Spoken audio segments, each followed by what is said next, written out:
Good evening, dear viewers, and welcome once again to your program Health Link, brought to you here in the studios of QTV on Kairaba Avenue by myself, Dr. Abubakar Jah, and my colleague Maria Masane.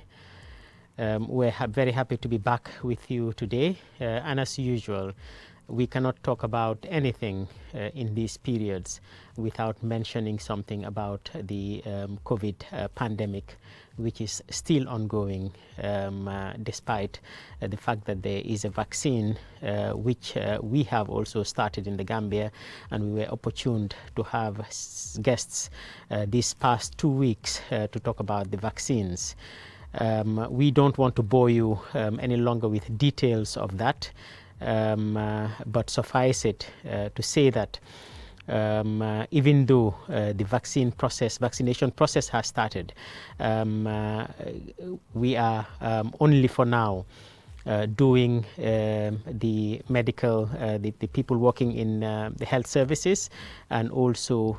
people who are 65 years and above and with comorbidities. And it's been 2 weeks now, and even that small population has not been finished yet. Still it is ongoing, still there's a struggle, and that just tells the people that the logistics are not easy. Anywhere in the world, it is not easy. Throughout the world, almost 500,000 people have been vaccinated so far. Without any problem. Nobody can point to a problem on the vaccine after 500,000 people, 500,000 people being vaccinated. But there is still a struggle, and the struggle is ongoing. So people should therefore remember that we should not forget the simpler things, the things that are still available, because those things, even though the vaccine is here, will be necessary for the foreseeable future, because we are not going to complete the vaccination in a very short time. It's a process, and we cannot rely on that. We cannot just say that the vaccines are here, we can go back to what we were doing before. Therefore, we will remind you again that the 3 things that we've always been talking about, no matter how boring it is, I'm going to repeat them. 1, let us remember that we should avoid crowds. We should still avoid crowds. 2, if we are in crowds, we are with another person in a confined space, we should make sure that we have the necessary distance in between us. Just like me and Mariama today, we have a good distance in between us, so that we don't transfer the virus from one person to another. And if we are also sitting, just like me and Mariama again today, we are wearing our masks. We should still continue wearing our masks. And then thirdly, we should remember that we should continue washing our hands. And if we don't have water to wash our hands, water and soap for 20 seconds each time we do it, we should remember that there are these hand gels available everywhere now, and we can buy them and keep them in our pockets, so that anytime we find out that we have touched surfaces, we can wash our hands with these, or clean our hands with this, sanitize our hands with this. So those are the 3 things. Please let us not forget them. Today we're going to talk about another very important topic,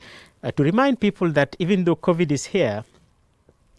the other diseases that have been here since time immemorial are still here. They have not gone anywhere. They're still causing the havoc they are causing. And we're going to talk about one of them, because today is a day that has been set aside to remember that disease, to sensitize people more about the disease. So we will come to that in a few minutes. mbokk yi ñu ngi leen a nuyuwaate fii nii ci QTV ci seen programme Health Link bi nga xam ne man Dr. Abubakar Jah ak Mariama Sané ñoo leen ko di indil fii nii semaine bu nekk ci QTV fii nii ci Kairaba Avenue. Mu nekk loo xam ne nag wér-gu-yaram lañ dee waxtaanee, waaye duñ sonna nag di waxtaanee feebar bi nga xam ne ba tey mu ngi fi. Tey nag loolu taxut ñu jóg, waaye nag du correct mukk pour ñu ñëw fii nii waxtaanee beneen feebar te duñ junja feebar bii nii. Feebar bi ba tey mu ngi fi. Yéen ñu ñoo seetaan gis ngeen ne waxtaanee nañ mbiri ñàkk bi. ñàkk baa ngi fii nii, soo seetloo ñàkk bi léegi àdduna si ba àdduna si jeex, ñagagum nañ lu mut genn wàlli million nit ñoo xam ne jot nañ ci péngu bii ni nga xam ne moom la ñoo wax. te ba tey déggaguñ kenn ñuy wax seen wax yu bëri yooyu noonu yëpp déggaguñ kenn taxaw ne ah man de dama jot mag ñag bi dee naa ci wala dama jot ñag bi nangama nangam dal na ma lu ëppa 200,000 junni nit ñàkk nañ leen ba pare ci àdduna si Gambia tamit ñàkk bi ñëw na fi yéen ñëpp gis ngeen ne commencé nañ ñàkk bi waaye lu ñu war a fàttaliku mooy ne commencé nañ ñàkk bi de waaye 20% bu ñu waxoon ne moom la ñoo def jël na léegi 2 weeks ba tey jekkali waagu ñi nga xam ne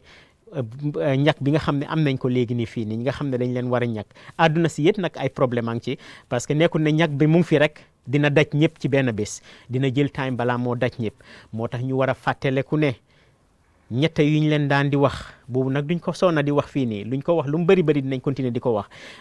ñette yooyu noonu ba tey mooy li nga xam ne dinañu mun a sowe feeg balaa ñag bi nga xam ne dina tolloo ñëpp parce que ñag bi dina jël time balaa nga xam ne ñëpp ñoo xam ne war nañ see jot dinañ si jot ba nga xam ne dinañ yëg ne léegi nii àdduna si demee na noo xam ne léegi nii mun nañ a delluwaat ci yenn yi nga xam ne moom lañ daan def ñetti mbir yi nag duñ ko fàtte di waxtaanee benn bi mooy nañ moytu mbooloo yu bëri yi ba léegi nii lépp loo xam ne jarut ñuy booloo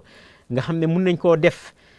ci téléphone ñu def ko ci téléphone li nga xam ne mun nañ koo def ci yeneen anam yoo xam ne dinañ ko mën a def ñu defee ko ci noonu ñu bañ di am mbooloo suñ demee nag ba nga xam ne mbooloo du ñàkk am ñu moytu di jegeñante lool nga xam ne léegi nii su nekkee ne manu na ñu def ko mën a Mariama naka lañ def nii rek mooy ne ñu ngi toog nii mënoon nañ a jegeñante moo gën a yomba pour télé bi sax pour caméra yi ñëw suñ boor waaye jël nañ lu mu bon léegi ni mètre ak genn wala ñaari mètre yoo xam ne sax mu ngi suñ diggante nga xam ne man su ma amoon du ma ko jox moom su amoon du ma ko jox beneen mbir moo xam ne tamit ñu ngi koo def ba léegi mooy ñu ngi sol suñ masque yi mënoon nañu wax ne masque yi léegi nii fu tëju fii nii léegi nii yombuta sol masque su ma solee masque tam du ma mun a wax bu leer pour nit yi di ma dégga kon xaaral ma bàyyi masque bi waaye ba tey ñu ngi sol suñ masque loolu noonu lu ama am solo la ñetteel bi mooy buñ fàtte mukk di raxas suñu loxo fépp foo xam ne am nañ saabu ak ndox moo gën lépp nga raxasu ak saabu ak ndox lu mut 20 simili yoo xam ne yaa ngi raxas sa loxo doo tuur ndox bi rek jeex na da nga koo tuur raxas lu mut 20 simili yaa ngi raxas sa loxo ndox ak saabu fépp foo xam ne nag amuloo fa ndox ak saabu te yaa ngi laal loo xam ne keneen laaloon na ko kon nga am benn ci yii bëri na fi léegi nii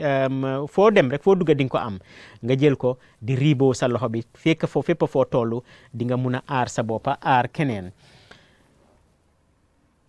ñetti mbir yii nii suñ ko continuer di def yàlla mun nañoo sowe ba nga xam ne feebar bi lu moo def léegi nii dina ko bàyyi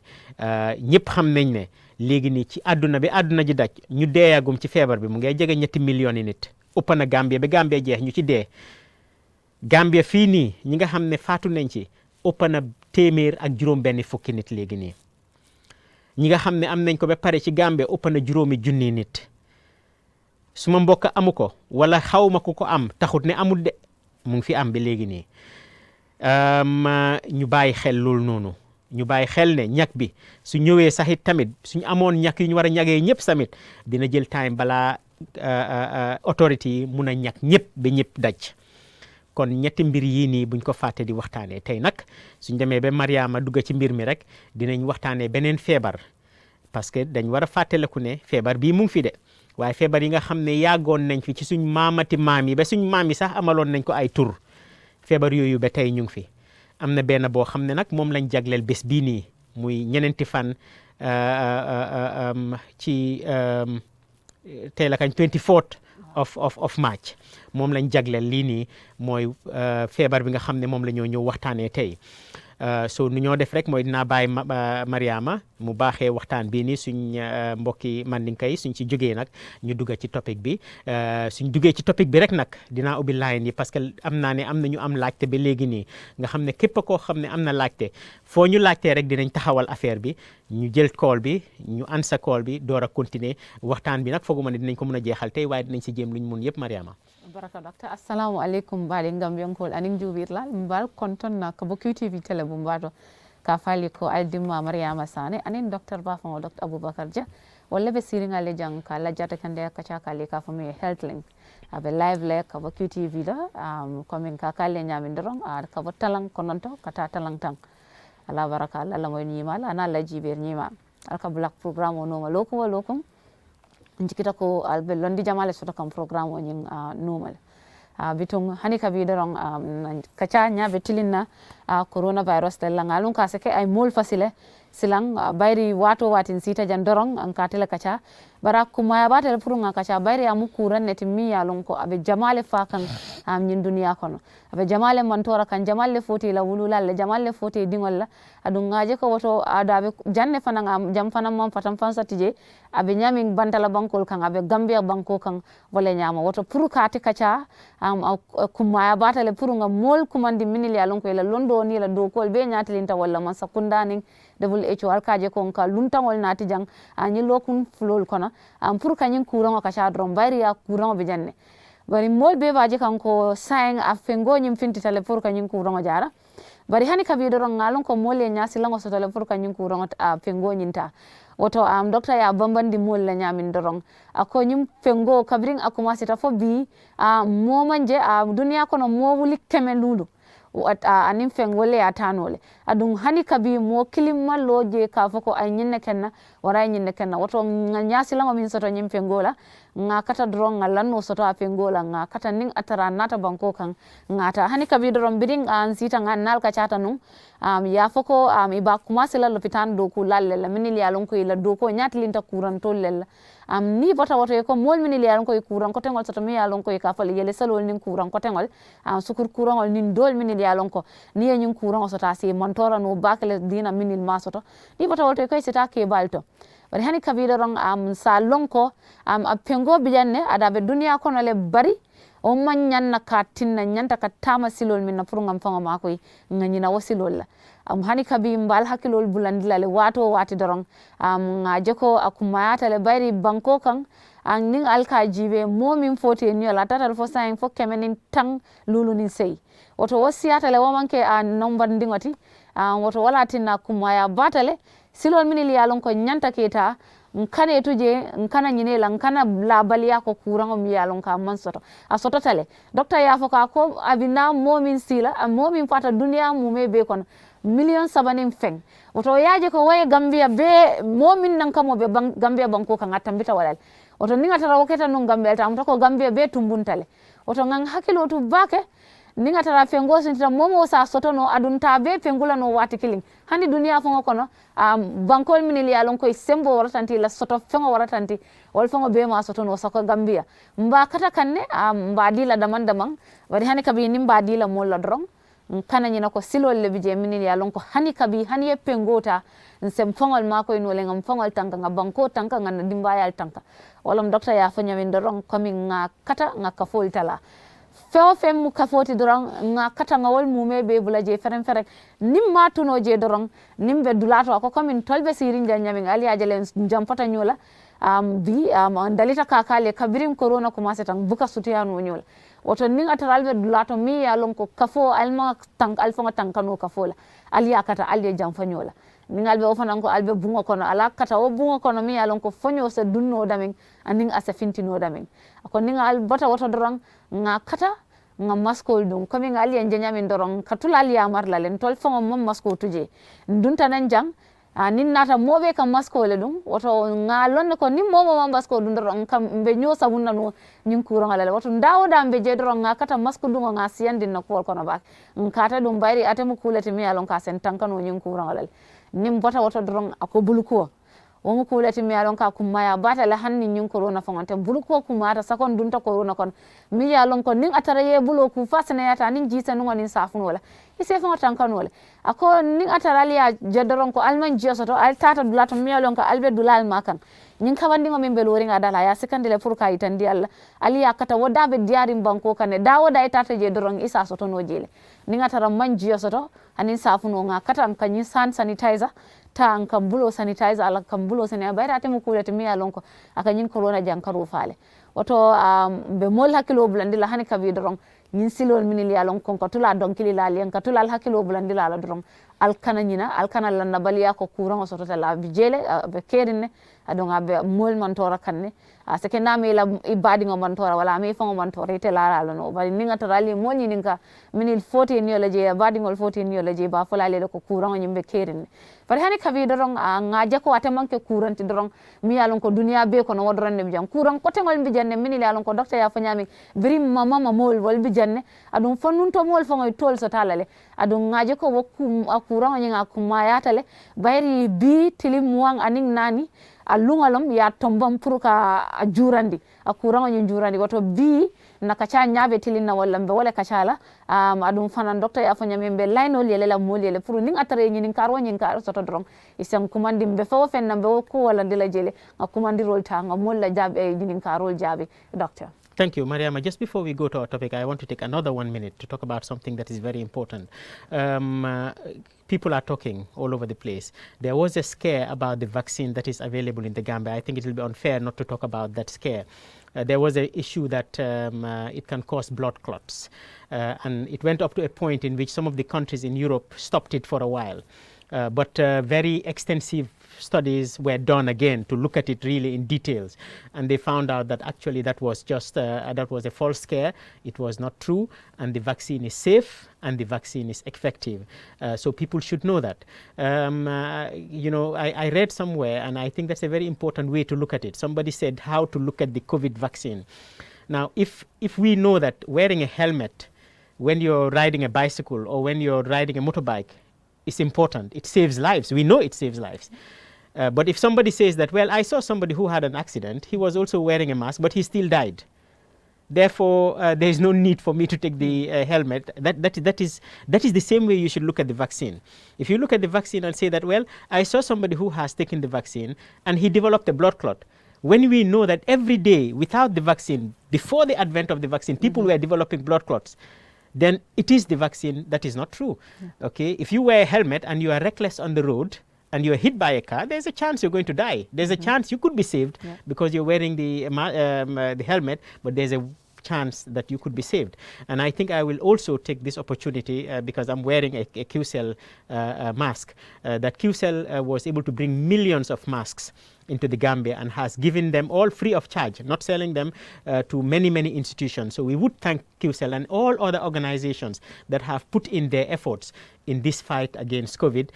but I thought I should mention this. Mbokk yi lu ma doon wax rek mooy ne am na mbir moo xam ne bëgg naa cee wax tuuti rek balaa ñoo dugga ci topic bu ñu war a dugga mooy mbiri ñàkk bii nii. amoon na time boo xam ne ñëpp dégg nañ ko léegi nii yu bon yi moom ñëpp a ko dee dégg ñëpp déggoon nañ ne demoon nañ ba Europe am na ay dëkk yoo xam ne dañ taxawaloon ñàkk bi because dañ fogoon ne daf dee di tax deret bi way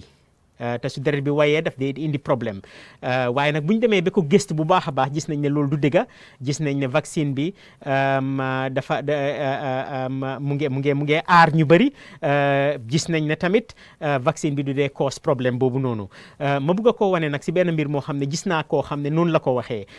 mooy ne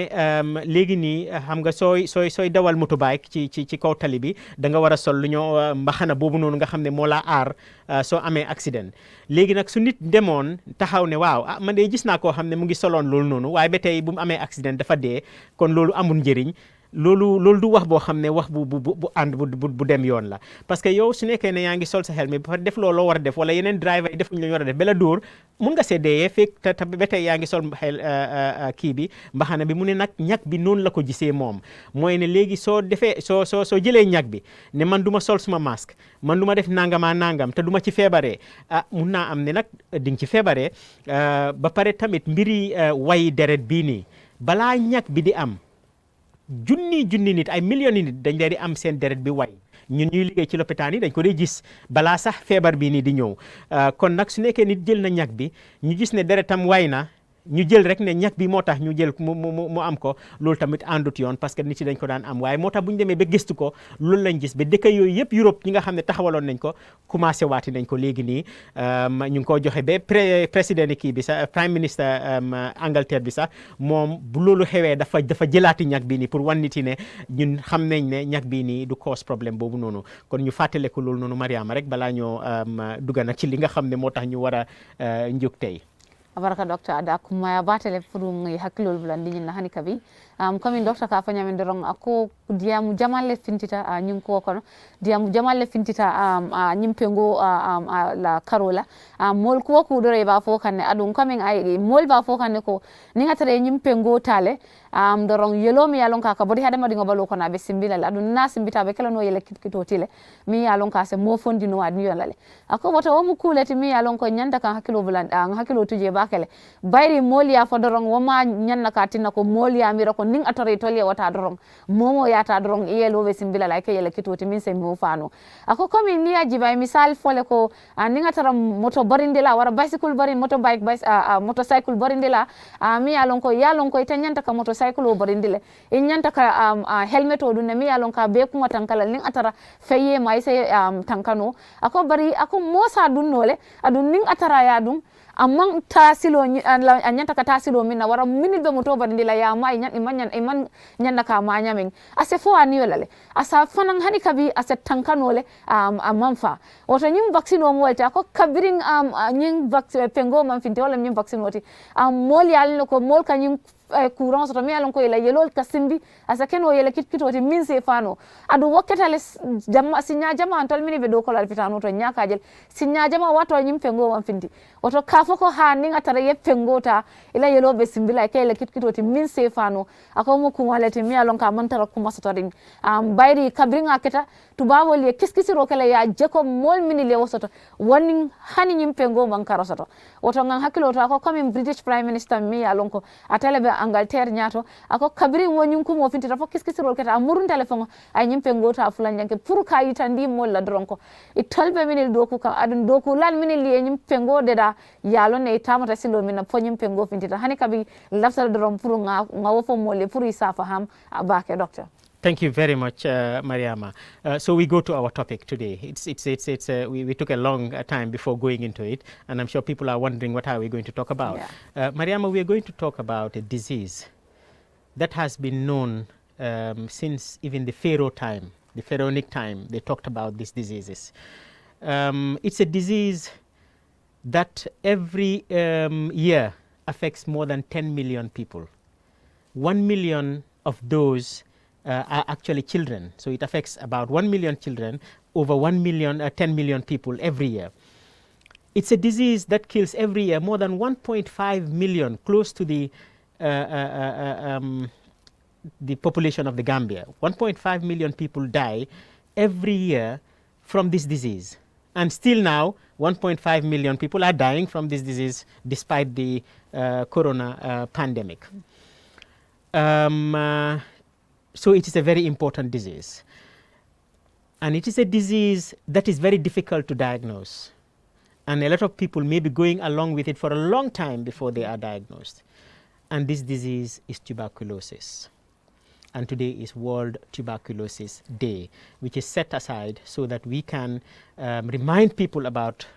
tuberculosis. We can do sensitizations about tuberculosis so that people can remember that it is still here, especially not only the ordinary people, especially us, the medical people, because we will talk about how it comes, and it's a very difficult thing to diagnose, and medical people have to think about it to be able to diagnose it.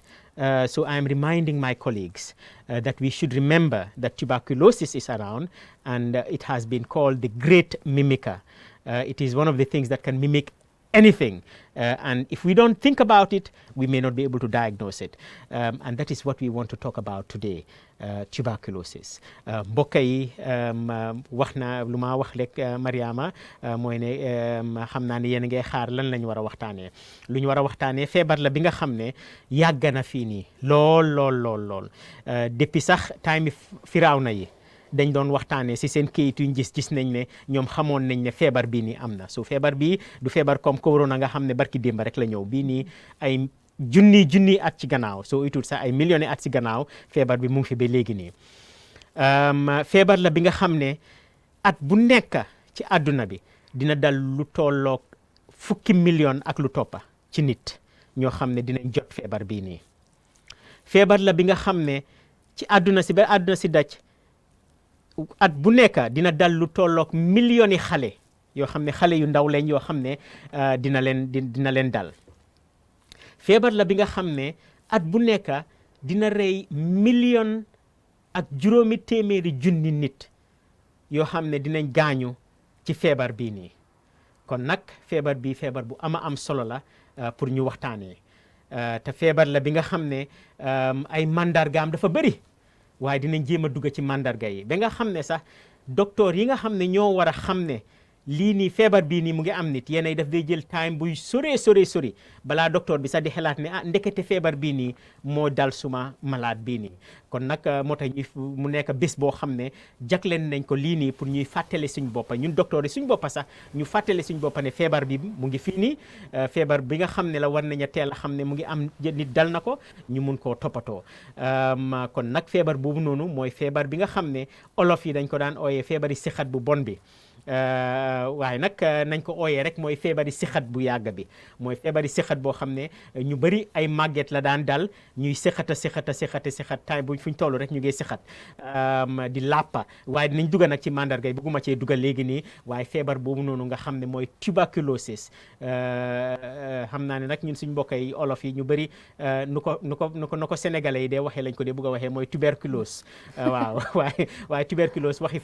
français la si anglais ñu ko ooyee tuberculosis mooy feebari sixat boobu nga xam ne feebar bu garaaw la boo xam ne ñu ne léegi nii comme nu ma leen ko waxee million ak juróomi téeméeri junniy nit dañ ci dee di gaañu at bu nekk léegi nii ci Covid bi bu Covid bi starté ba léegi si ñaari at ak dara yu mu toll nii foog naa ne ñu ci gaañu léegi mu ngee jege si 3 millions yi nit kon nag feebar bi nga xam ne yàgg na fii nii buñ ko fàtte ne mu ngi fi ba léegi moo tax dina baax ñu waxtaanee ko tey Mariama baraka docteur komin nga fadde ñamin doron kalele ko bi me kula ka cala mi alon ko ye bilungale da pour ka jurandi pour ka mol hakilo bulandi ko ate kubrango nyin ave kerinne wo kurango dong e ka fole tuberculosis mandinkol sa fo ko toto kurango kurande mi alon ko meta dunia kono le komin docteur ya falle ñamin doron kabrim fra ona la wato kiskisirol ya itandile ko nyum kurango metal adun kabri bo wato kurango nyimbe kerin num dunia kono le wata mu kuranati mi alon ko coming hani kabi corona be jang ate fana mu kuranati mi alon ko ka mol man tora bakel adum mo jamalle ka fo niola ako coming niya jibe ako ma nyum kurango akatale fo sawo sam mo million tang wala ka soto dunia be kono o mo million tang kono dum mo million dindi million kilin ne ka soto sawo sang wata mu kuranati mi alon ka jartas hakil tubalale a jartale fana ngaje nga kacha jam pour ka mol londirndi ko tuberculosis kurango be kerin ako adu niya jibe fanan sawosan aka momin ka fo inyola aka tale fo mo million killing anin talante oto mu kulati mi alon ka kuma ya batale purunga kachale jambi bayri bimu lunati mi alon ko ya londele puru ka jurandi dunia be kono puru ka mol londirindi ko doron nyum kurango be kerine adu nga mu kuranati mi alon ka mol man torale ada amon ka kuranti mi alon ko komin kunun na fintita ko komin coronavirus ngaje nyamin kurande mi yalon ko ameta bakele oto docteur ko hani bi doron docteur rol minil yalon ko be do ko wala lopitanu to minil yalon ko la londo fanga warata la ko dobije pour ñin kurango fanga suute hadama dingol bala aka wato tale baydi ya kurango ka tare balo kono le abe min kala ja bakela je janning abe mon tora la fo janning ibita docteur rol kan ke ma ko hani kabi wol fanga janning iba kalamuta doron baydi anin kujamalle kata minil yalon ko mulu yatale ibuka tariya ka lonko tuberculosis toto kurango lem fonning atare isita ya mari kiskisi bake woto ako abe mol surtout docteur rol ka foy ko drong hani kabin kan hakilo tuje nyum kurango la tuberculosis kurango doctor. Thank you, Mariama. Mariama, tuberculosis, it's a very wide topic, and it's going to be very, very difficult for us to pretend that we can talk about all of it today. But we'll try our best to do as much of it as we can, to summarize as much as we can, so that our listeners and our viewers will have some knowledge about it. I have mentioned that tuberculosis is referred to as the great mimicker. Because people may think, because we call it the cough disease, that it only affects the lungs, it only causes cough. But tuberculosis can affect anywhere in the body. Okay, you can have tuberculosis of the lungs. It is the most common one because that is where it goes through. We know that. But you can have tuberculosis of the brain. which has its own symptoms, different from this tuberculosis of the lungs. You have tuberculosis of the gastrointestinal tracts, of your intestines, which also has its own way of showing itself. You have tuberculosis of the urinary tract, which has its own way of showing itself. You have tuberculosis of the bone, of the spine, which has its way of showing itself. So we will try to go into these topics, but I want to open the lines now, 5050505, so that anybody who has a question either on COVID or the COVID vaccine or tuberculosis can ask us, and we will do our best to answer the question. Mbokk yi comme niñ ko waxee rek dinañ jéem dugga ci topic bi nga xam ne moom lañ bëgg a dugga nekkut nag loo xam ne tey foog nañ ne ñun sax ñun xam nañ ne dinañ ko mën a jekkali parce que luñ war a waxtaanee dafa bëri ci lii nii waaye dinañ jéem luñ mun yëpp ñu tënk ko ci ay wax yu ndaw yoo xam ne xëj na nit yi dinañ mën a understand exactly lan mooy tuberculosis bii nii. Tuberculosis wala feebari sixat bi suñ ko waxee ñu bëri dañ dee foog ne sixat bi rek moom la dee di def nit yi déedéet feebari tuberculosis dina dugg ci furfur yi moom moo dee joxe feebari sixat boobu noonu nga xam ne moom lañ wax waaye nag xëj na moo gën a bëri ci feebar yu moo joxe waaye am na yeneen yoo xam ne dina ko dee joxe feebar bi mun naa dal suñ yuur yi mun naa dugg ci yuur bi ci xale yu bëri ñoo xam ne dañ ci dee gaañoo noonu la leen dee gaañee mooy dafaa dugg ci biir yuur bi su duggee ci yuur bi nag mun naa am xale bi du sixat sax mun naa am nit ki du sixat sax waaye dina am ay mandarga xom yoo xam ne moom la moo àndal dinañ dugg ci mandarga yooyu ci kanam mun naa dem ci biir bi ci butit yi waaye balaa ñoo dugg ci butit yi mu ngi mel ni am nañ koo xam ne dafa kool nañ jël kool boobu noonu balaa ñoo continuer. allo salaamaaleykum. waaleykum salaam wa rahmatullah. Okay, sorry de man I'm a little bit outside topic bu ngay wax. Okay. waaw dafa am lu ma dee lifin su ma jëlee senti lifin naka sa perfume spray. waaw. waaw daf ma dee disturb trop. waaw boobu laa bëgg a xam. waaw boobu mun naa am façon yi allergie la mooy ne sa long si dafa react loolu noonu yow soo seetloo lan la ban façon la nga jéem koo moytu foog naa ne loolu rek moo la cee mun a dimbale su nekkee ay yeneen problème mu ngi la koo jox na nga gis docteur mu mun laa wax yan façon yi garab ngaay mun a use. waaw spray moom kay moom ma ko jëlee rek dafa am spray nga xam ne moom du ma dee. waaw waaye ñeneen su ma ko laaj. soo ko laalee rek mu disturb la waaw rek daf ma dee disturb daf dee mel nii dama dee feel like malaria like you know. waaw waaye soo yoo xamee sent yooyu noonu rek nga jéem koo avoid loolu moo laa dimbali parce que façon yi réaction la am na ñoo xam ne dinañ react ci nangam am na ñoo xam ne duñ ci react. ok baax na so thank you very much ñu ngi gërëm kooku noonu waaye kon ñu continuer rek ci waxtaan bi ne feebari tuberculosis bi lu tax ma ne xëj na sax ñun waaye ñuy liggéey ci wér-gu-yaram yi ñoo ko gën a mun a ñoo ko war a gën a mun a fàttaleku léegi nii mooy ne moom lañ dee ooyee toppandoor kat bu mag bi ci feebar yi ñoo wax ni yëpp parce que moom feebar bu nekk mun na koo toppandoor waaw soo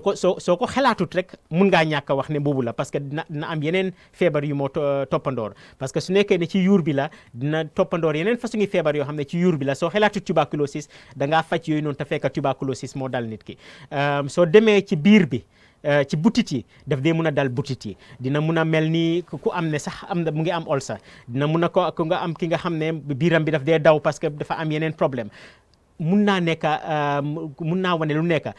feebari tuberculosis daf dee dem tamit ci sebenukaay bi ci seben bi ci boppam am yeneen mandarga yoo xam ne daf ko dee joxe feebari tuberculosis dina dem ci yax yi am mandarga yoo xam ne daf ko dee joxe so mandarga mi dañ bëri ba nga xam ne dinañ ci jéem a nag dugga benn ñuy jëlaale call yi 5050505 yes we have a caller hello salaamaaleykum waaleykum salaam wa rahmatullah docteur jërëjëf na ngeen def. jërëjëf sa wàlla. naka programme bi baax na trop. thank you very much. man dafa am lu ma bëggoon a laajte rek comme dama dee tuur ndox trop guddi trop. yow ñaata at nga am. may am 30 years. 30 years so you are young man waaw tuur ndox lu bëri ay lu bëree ko dee mun a cause mun naa nekk ne da nga am lu ñoo ooyee infection mooy jàngoro moo dugg ci biir saw bi muy tax ngay tuur ndox lu bëri yenn yi ñi nga xam ne dañ am feebari sukar bi mooy njëlbeeni mandarga bu ñëw yëg mooy ne dañoo tuur ndox lu bëri am na ñoo xam ne su nekkee dañ am fata-fata ci sebenukaay bi am na ñu bëri nag dañ dee laajte ne man maa ngi am fata-fata nga ne dama am fata-fata te damaa tuur ndox lu bëri soo amee fata si sebenekaay bi bokk na ci mandarga yoo xam ne da nga ko dee am lu mel ni prostate waaye yow éggaguloo ci ati prostate moo tax waxuma mbiri prostate waaye infection mun naa nekk xeer ci sawekaay bi mun naa nekk ne rek sa lu ñoo ooyee bladder bi moom moo def lu ñoo ooyee overactive mun naa nekk tamit sax TB bi nga xam ne moom la ñoo waxtaanee moo tax ñu ne toppandoorkat la soo léegi man soo ñëwee xelaatuma TB cegaluma la ko kon dafa mel ni kon ceguma yëpp nekkut ne nag soo ñëwee rek loolu la ñoo njëkk a test dinañ test yu nekk njëkka parce que nekkut ne moom mooy lu gën a bëri si lu ko koos lu bëri li ci lu ko koos mooy infection rek la moo nekk yeneen façon infection waaye TB ci boppam daf dee tax nit di dem di saw lu bëri su nekkee ni nit am na TB ci yaramam bi Mariama I think I have talked too much now and we've answered the question. Maybe you can just put things together. Sure. Baraka doctor coming nga fale nyami ndorong nakachamu TV lati adun doctor ya fako TV ning atara mol ya kacha dorong mol kamera ka te mukura ne te mi ya lonko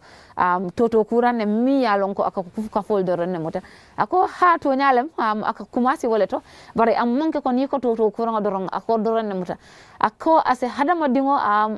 nuwol mutanole fo isaje ko mol samira ko ye ol sale soto ako niyaji be fana hadama dingo hakkilo kungoto ase wo fana mutanole woto TV mu kurane timi alon ka manke dula kelinti ako niyaji be fana hadama dingo jala mutu kono mi kat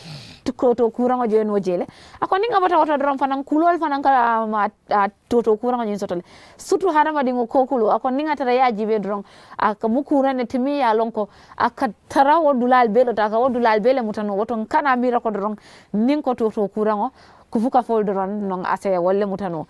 comme doye kumandiro ke jang atela nyin karo muminti dorong ako ayaje ko aka jala muto ke bakele docteur Yaya Amar ko akay ku jamale ka jala muto tinna mo ka jala muto ke bake ayala sanjo nyin kala kate be sanjit tan sabale ko aya fayle ko akaya sake kurang mi alon ko abe jala muto silo la ko asekeno ay wala soto ako niyaji be fana mol minili alon ko sukur kurang soto Mayam, if you can just give us 1 minute, there's a caller. Sure. Caller, yes. Okay, we've lost that. Mariama, continue, please. Ako niyaji be mol minili alon ko sukur kurang sotole jama taman sero min folo ka fintira dorong ila jala muto ka siale ako wata sake fana ko min jala muto kono asake berole bije mi alon ko wala yatinna ila jala muto ka siya ako hani ka bi dorong ninga tara momo e wosoto dorong aya yamar ayeta doctor li ay sa mako e nyanta ka mako e nyame dodu mi e kumandir folo ke woko ning atarate moye liskolenyo ma ako liskolenyo dol bije wali alon ko ning atarate a sero ta drong aka batandile aya yamar ko akai coming hadama dingol bijeled ku sifa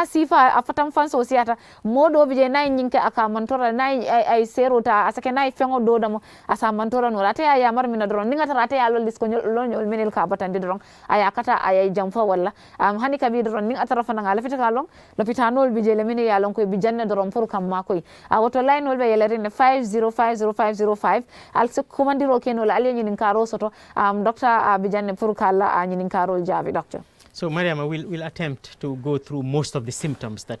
TB can come with. People should just remember that it is not the first thing. Whenever they get any of these symptoms, they should think of TB. But it's one of the things that we can think of. There's a caller before we go into that. Hello. Hello, good evening, doctor. Good evening, madam. Can I know the signs and symptoms of COVID-19? Okay, we will remind you of some of the signs and symptoms. That's a very good question because we have been talking about many things. And also gastric too. Also, how do the person know that they have gastric?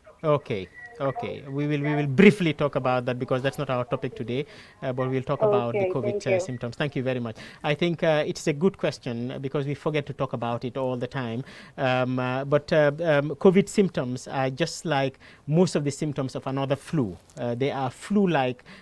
symptoms and can be very vague symptoms. But obviously, cough is one of them. So if somebody develops a cough in this era now, one of the things you should think of is COVID. There was a time when you develop a cough, you think of other things. But if somebody develops an acute cough now, you have to think about COVID.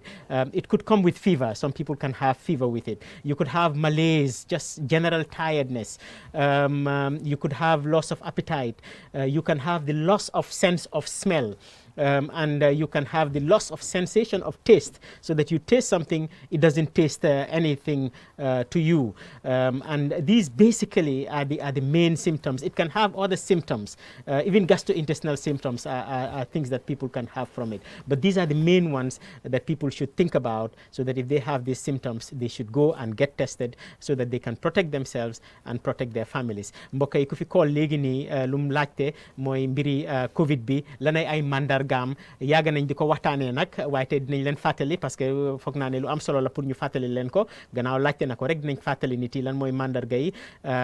Mandarga yi bëri na waaye dafa mel ni rek mandargaay socc moo tax léegi ku socc si fuñ toll nii léegi nii mun naa nekk ne socc normal socc bi la de waaye mun naa nekk ne Covid mu ngi ci rax moo tax képp koo xam ne socc na wax dëgg yàlla waruloo méngoo ak nit yi, war ngaa gaaw nga dem ñu test la ñu seet ndax Covid mu ngi fa ndax Covid nekku fa, nga xam ne su nekkee Covid nekku fa sa xel gën a dal, ñeneen ñooy méngoo tamit seen xel gën a dal. mooy mandarga socc yi mooy sixat comme niñ ko dee waxee, mooy tamit yaram bu tànga, dina dee waral tamit nit tayal, yaramam diis, du mun a def dara, dina waral nit ñàkk appétit, du mun a lekka, dina waral nit di su xeeñee suñ ko defaloon liskoloñ bu gën a neex sax du xam ne liskoloñ a ngi fa, su nekkoon fu xesew a xesew it tamit du yëg ne xesew am na, parce que moom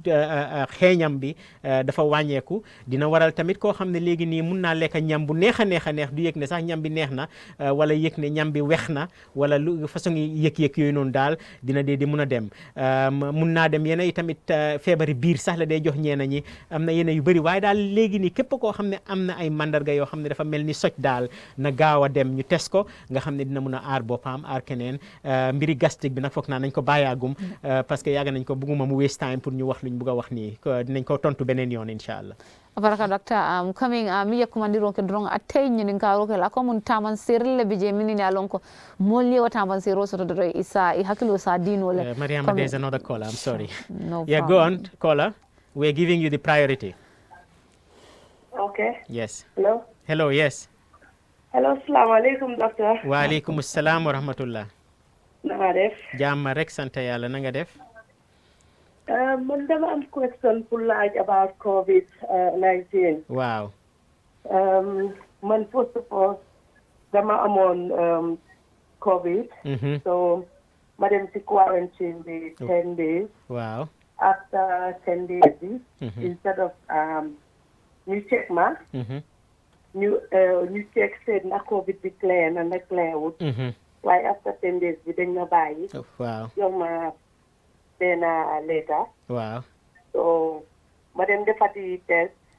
ñu ne dama positive waat. loolu diggante buñ la bàyyee ak boo defee test bi ñaata la jël.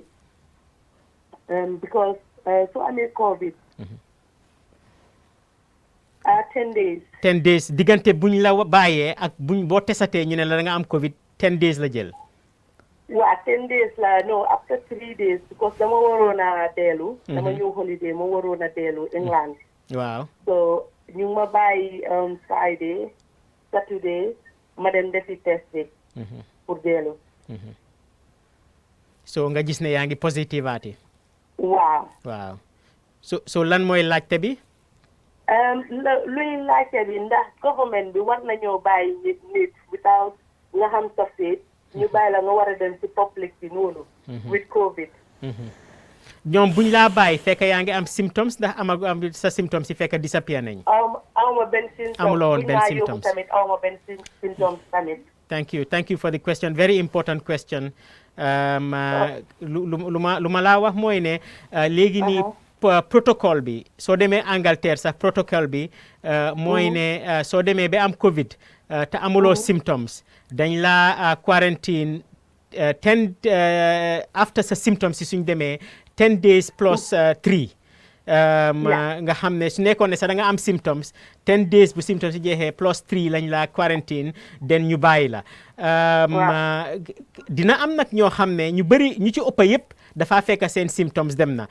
wala seen feebar bi dem na waaye nag dina am ñoo xam ne ba tey comme yow ñu unlucky nga xam ne feebar bi mu ngi si ñoom ba léegi nii loolu minute ne government bi defuñ lu ñu war a def ñoom dañ follow protocole rek te protocole bi la ñëpp di follow parce que lu ñoo seet rek mooy ñu ci ëppa yëpp naka la dee demee so fooguma ne government bi jéggi nañ ci seen jéego foofu noonu luñ def rek mooy ne dañ use normal protocol bi ne yow amuloo symptoms dem nga 10 days most people by that time duñ amati virus bi most people duñ joxe virus bi loolu nag lum laa fàttali mooy ne su nit demee ba am feebar bi su demee ba wér sax bu mu ne man dem naa ba wér léegi nii du ma solaati masque man dem naa ba wér léegi nii dinaa dem ci mbooloo yi man dem naa ba wér léegi nii du ma raxasati suma loxo su nekkee ne yooyu noonu yëpp yaa ngi koo def mun naa am ne dellu nga ci nit yi de waaye ba tey doo ko jox kenn parce que yaa ngi sol sa masque doo jege nit lool ba pare nag yaa ngi raxas sa loxo foog naa ne lii loolu la war a fàttali waaye nag amul dara loo xam ne 100% la government bi def nañ lu ñu war a def dina am nag benn comme yow da nga am ñàkk a sens rek ne bokk nga si ñi nga xam ne ñoom loolu dal na leen man mii suma doom demoon na ba am Covid ñu denc ko lu mu 10 days ñu defati test bi after dañ ko bàyyi sa balaa ñoo def test bi ñu defati test bi ñu gis ne léegi nii moom négative na kooku noonu moom dina joxe expérience boobu yow di nga joxe yow sa expérience te fooguma ne sa expérience yow dina bëri ci nit yi xaw ma ndax answer na question bi waaw so waaye su nekkee ansuñ question bi mun ngaa koolaati nga gën a laajte ci loolu noonu Mariama foog naa ne you were talking about something before I cut you short. Yes, thank you. Abaraka doctor barjanimbe o continue la pour kanyum kumandirla la kuman nyinin karo sindi mol la dorong bari ata kumata la dunga nyinin karo min ka kumaya batale aya foko coming ate atata la nata nung abata Angleterre banko kanne anata nung holiday la jang bitung watin kono ay nyun kurang soto ka fami ye coronavirus ako ka benga ate ya soto ya sambanung sanatorium le ya mutaje fotilitang bitung bring tilitang asita dorong ya bulale kayto dialale ya yitandi ko ya bulala ko bari imman kiskisiro kay ko teke ka jibe fo ay nyin kurango sotale hani kabi fo kurango nyim banta balo bal ako bidum biringa seta ako tilisaba nyato amurunta je ate fonga ya ka fonga bari ala fita ka sele num ako bari biring ya kaye aya joko nyin kurango hani kabi ababalo kono da tenyirin karo ke minke wala muna tinna man sakunda be mobulala imman kiskisiro fulanjangiye aninga tara ya sotale imam kiskisiru fulan jangiya janni hebula ka sey comme docteur ya fay nyami doronga kay hani bantala bankol kan hanate Angleterre min abotaje ako ila ye luwal min landi momi ye corona soto yamuta ako man sakunda tamata wolwal la amanke ko Gambia man sakunda ikeko e mawolon ha ye keko wolon ne bayri tata dawo da drong ako ning atare tilitang soto ako ning atare ya soto fongo yettaman serol fintindi ika tilisa wale leje wokola ning atare ye mabod lakli wokola yene bula otate kukili wa Gambia man sakunda be wole ke kan niye mutatilitang ya je ko sokate kate man taman ser fongo soto niye mutatilitan drong be bula la yeta ako coming mol la je anya amankiling modo sa soto nole coming ate sifal ya soto ye bula yeta ya ke ya je ko ya soto le ako do bije dum wolte taman seru soto la coming ya fongo misali afongo dingwala akai woy nyun kurang soto le adu ya ma bole fottilitang ako biri ya bula ya je ko ya kiskisiro kay ko teke ya je ko atema nyun kurang soto bari do bije coming ate nyum musomi e komandiro ke ako isa janole ko dol sa soto nole ning atara ye bula itilitang oke dol dun ta soto la no ning atara ye bula itilitang oke wara tilitan ning feng ako hana madingo be wala nyama balol be wala nyama. The most important thing, Mariama, is that the people who will have it after the 10 days are very minimal, very few people, even though some people can have it like her. Very true. Ako coming dorong akaming alafta kami itandi dorong ako coming mol minili alon ko be bola la fotilitan niye tilitan wakeje pour ye mo sawon fana wobuka sone ako bari mon dantanding ibe wole ba sotola tilitan je finti ye kiskisiro ke ya jeko komi ye nyin kurang sotola ako alafta le pour mol ye wolon kam mol hakilo bulandi wala doctor. Yes, thank you very much. I think I was the one talking about the symptoms and we wanted to go back to the symptoms. The lines are still open. Yes. We would prefer it to be on TB or on COVID 505005, but we will go on to the symptoms and we'll start with the symptoms of pulmonary TB, which is the TB that affects the lungs, which is the most common form of TB. And we have mentioned cough. Cough is one of them. But usually for tuberculosis, before you start thinking about it as a medical person, it has to be something called chronic cough, which is cough for more than 1 month. Then you start thinking about it. The issue about tuberculosis, that it's a slowly progressive disease. It is not a disease that affects you today and kills you today, or kills you in a month, or kills you in a year, or even 2 years. You can have it for several years, several months without it causing death. It can cause other things, but not death. So it is only if the cough does not resolve,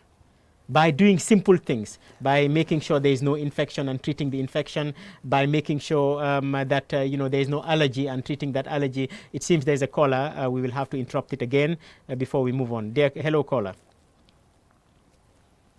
Hello, caller. We cannot hear. Yeah, hello, yes. Okay, I have a question. Yes, sir. Okay, I want to ask if this thing pile have a cure, or what are the cause of the pile, and what will be the advice for someone that's having a pile, or is a pile normally operated in the Gambia here, or that's my question there. Thank you very much. I'll quickly answer that. We will encourage people, please, when you call, try to ask on the topic so that we can exhaust the topic. We cannot refuse any caller of any question. Yes, pile has a cure, and it can be cured in the Gambia. There are medical treatments and there's surgical treatments, and all of the treatments that are available for pile can be cured in the Gambia, in various hospitals in the Gambia. So I was talking about the cough of COVID and of TB, sorry, that it must be a prolonged cough before doctors start thinking about it, before even the patient has to think about it. Let us think about the more common things first. It is also, the pulmonary TB is also associated with weight loss.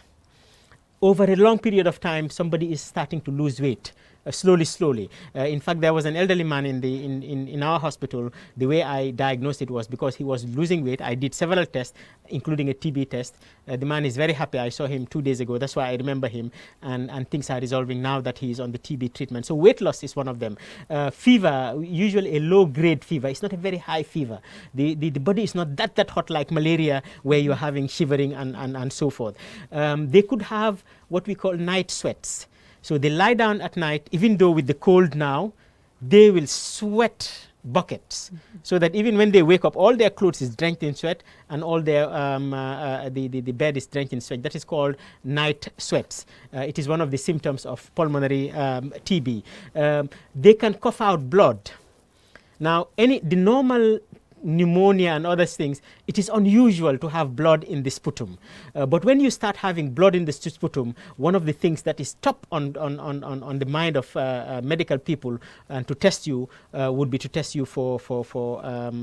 tuberculosis and just general malaise and fatigue. These are the main symptoms for the pulmonary TB. We will translate that, then we'll go to the other types of TB if we have time. I know we don't have much time to go now. Mbokk yi lu ñu doon waxtaanee rek mooy tuberculosis. Ñu ngay ñaax nit yi nag képp ku call na try call ci topics yi ni nga xam ne moom la ñoo waxtaanee ñu mun koo jeexal. Ku calloon nag mbiri pile la doon laaj te pile bëri na Gambia lool waxtaanee woon nañ ko fii nii ndax am na faj Gambia wala ndax am na faj te ndax faj boobu mu ngi si Gambia ma ne ko waaw am na faj, am na garab yoo xam ne daf ko dee faj, am na tamit opéré yoo xam ne daf ko dee faj te yëpp mu ngi am Gambia fii nii nañ taxawee foofu noonu rek. Mbiri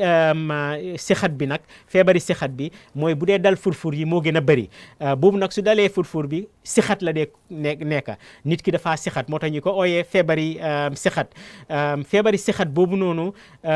su nekkee ne sixati benn fan la war a ñaari fan kenn waratu koo xelaatal ne feebari sixat bii nii la. Waaye su nekkee ne sixat bu yàgg la, sixat boo xam ne dem na ba am weer, si la ñoo door a commencé nag di xelaat ndax mbaa du feebar bii nii, parce que wax nañ ne am na yeneen feebar yu bëri yoo xam ne tamit dafaa joxe sixat. Dina dee joxe nit ki yaramam commencé di wàññeeku te mu ngee lekka waaye yaramam baa ngee wàññeeku te moom planut loolu noonu. Dina waral nit tamit di am yaram bu tànga, du dee nag tànga yu métti yooyu comme malaria, waaye tànga bu ndaw la dee nekk boo xam ne nit ki yaramam dafa tànga. Dina dee waral tam nit di sixat gis deret ci sixat bi. Dina dee waral tamit nit di yëg ne daal dafa am coono rek moom daal mënut a noppale ko bu baax. Su dee nag nga am façon mandarga yi ni mu yàgga ci yow, war ngaa xalaat mbiri TB parce que TB du loo xam ne daf laa dal tey rek rey la tey daf day jël ay weer yu bëree wala ay at yu bëri loo xam ne dañ ko war a check ñu maa wan ne nag léegi ñaari minutes rek lañ am dinañ bàyyi Mariama translate loolu noonu den ñu tàggatoo ak suñ mbokk yi xam naa ne nag dinañ jéem beneen yoon suñoo ñëw ñu waxtaanee lii waaye weeri koor baa ngay ñëw dinañ jéem a waxtaanee tamit weeri koor bi Mariama. Barka doctor coming watu min tutaje amansiya miniti fulale tutaje bari ka tariyanda le doronga mi e kumandiro ke woye nyini ngaro ka ko ninga tara moye pile soto ako fo aka jara janne bang